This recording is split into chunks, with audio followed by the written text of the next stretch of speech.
pre-planned in advance what you and I are to do in our garden. So if you ever want to know what's your purpose, what's your calling, Lord, how do I need to do this and this and this? He said, ask me, and I'll freely give you that information.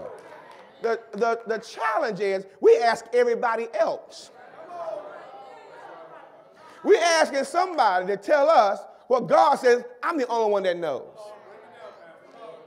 So we make independent decisions about our world.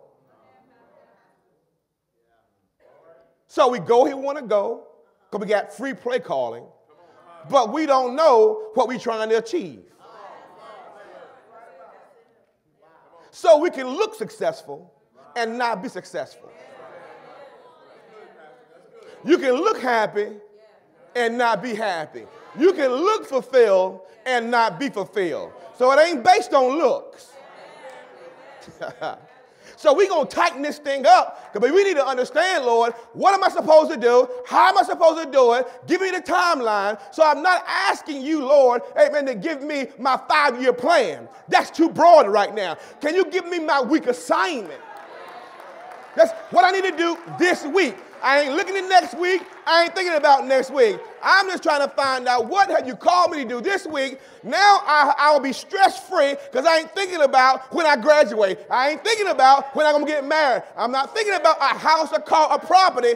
Just give me my assignment this week. The worst thing in the world is to live your life being recreated by God to do good works and miss your sphere of responsibility that God had intended for you to operate.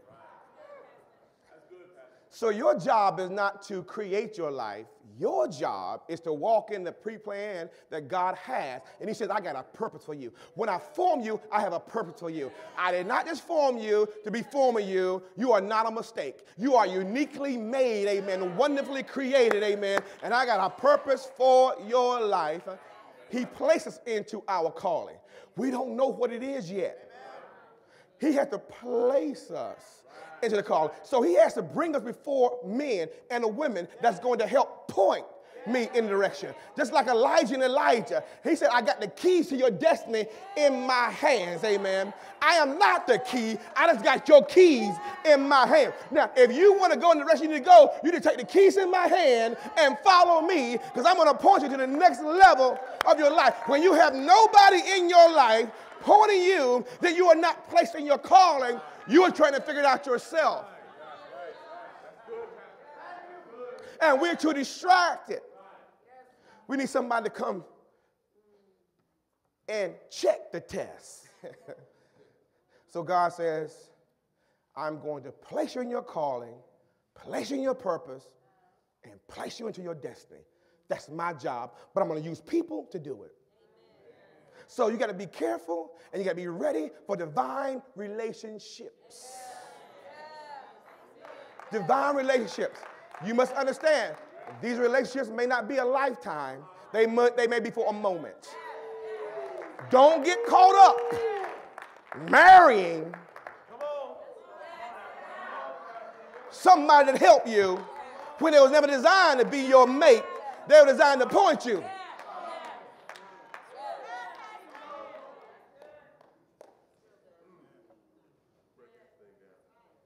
And then God said, now when I see you now, out there cultivating your land, doing what you're supposed to do, then I'm going to join in with you. I'm going to make sure now you become fruitful. So it's not so much all on you. Now it's part of me making fruit. So I got to bring you before great people. Because you cannot get to the next level until I step in and bring somebody in front of you. You better recognize when great people come in front of you and quit walking over them like you got it together.